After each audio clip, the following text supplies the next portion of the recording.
আজকে লাখো লাখো লোক শুধু নয়, বরং রাজ্য রাজ্য লোকেরা হিন্দু ধর্ম ছেড়ে দিচ্ছে।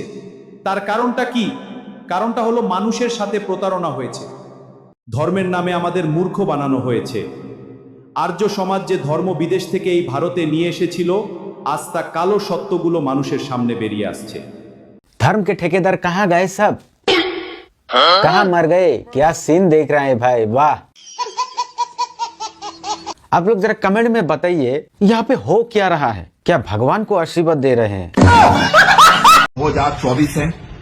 हम आपको बता दें, जितने भी आपके घर में देवी देवता हैं, जो आप घर के मंदिरों में रख रखे हैं देवी देवता, जो मंदिरों में देवी देवता है, हम उनको अपने चरणों में रखते हैं। कहां रखते हैं? अपने चरणों में, और रहते ही हमारे चरणों में सब कुछ हम प्राप्त। এই লোকেরা ধর্মের নামে আমাদের মূর্খ বানিয়েছে। যিনি বিশাল সৃষ্টিকর্তার মালিক, তাকে পায়ের নিচে দোলা যায় না। যদি এই পাথরের মধ্যে ঈশ্বর থাকতো তাহলে এদের সাথে কি করত? আমাদের কমেন্ট করে লিখে জানান। सब क्या देखना पड़ रहा है। अच्छा है मैं अंधा हूँ।